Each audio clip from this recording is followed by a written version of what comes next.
Welcome to part 3 of our 3-part series, Starting Your Own Business. Now in part 1, we talked about the 3 key roles that every business owner must play and keep in balance, which is that of the entrepreneur, the manager, and the technician. In part 2, we talked about the structure that every business needed, a business plan, and the documentation of their business processes. And in part 3, we're going to take a look at the organizational structure. Now hang on, I know even if you're a one-man show at this point, you still need to be considering the organizational structure. There are very few successful businesses that over time are run by only one person. I'm assuming that you're planning on being successful in your business, so at some point you're going to be needing to bring on some additional employees or some additional team members. If you don't strategically look at all the different areas and the functions and the responsibilities of your business, how could anyone know what role they play or who's responsible for what if you don't have some kind of structure for your organization? Without an org chart, everything hangs on the balance of good feelings and personality and luck. But personalities, good feelings, and luck don't stand up well when faced with obstacles, challenges, and setbacks. As we learned in part 2, quite often when businesses are starting out and they get to that period of growth mode and the owner is doing it all and feeling a little overwhelmed, maybe has a couple of employees, but they get to that point where they consider getting small again because that feels safer. But as we learned in part 2, few businesses that get to that growth mode and then contract ever survive that contraction. So it makes sense, when you're just starting out, you need to plan ahead for that growth mode so that you're prepared. So part of your planning process needs to include what your organization will look like 5 years from now. Start with the main function of your business, the processes that you do. That is your system.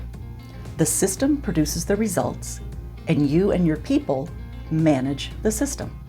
Here's a roadmap to follow that will help you define your systems. How we do things here. How we recruit, hire, and train our people to do things here. How we manage things here. How we change things here. Right now, you may be doing it all, and all of it is probably just up in your head. But if you want to set yourself up for success, envisioning what your organizational structure will look like 5 years from now will help you grow into it. So you're the owner, founder, you're doing it all right now, but 5 years from now, what areas do you envision having some additional help? Is it someone to manage your marketing and advertising? Is it someone to manage and drive sales? Or maybe it's someone to nurture customer relations because repeat business and client retention is vitally important to your business. At some point in the future, you're going to identify that you need additional help.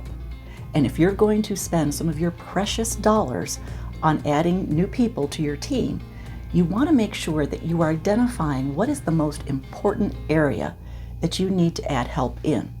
What are the areas that are going to drive revenue? And what about those areas that aren't directly tied to driving revenue? They're things that have to get done, but they might not be exactly the kind of things that you enjoy doing. Those are some possible candidates for outsourcing. They take you a noticeable amount of time to do. They're not directly tied to driving revenue, and there's something that you really don't enjoy doing or you're not particularly good at it. Examples could be hiring an accountant to do your taxes, or hiring a bookkeeper to do payroll, or maybe it's hiring a computer technical support service. Every business is unique, and you're the one that's going to have to answer the questions of when is the right time to bring someone on, and for what role, and what activities should be outsourced and when. The main point here is to be prepared, to have a plan. When you have a vision of what your future is going to look like, you are able to map a path to get there. For more tips like this, follow us and like us on Facebook, Instagram, YouTube, LinkedIn, and wherever you get your favorite podcasts, just search for Retail Level Up. Be sure to visit our website, retaillevelup.com, and sign up for our weekly newsletters. We do Monday Motivation and Top Tip Tuesday, because all of us can use a little motivation right now, and we can certainly use some top tips. Because now, even more than ever, it's time to level up.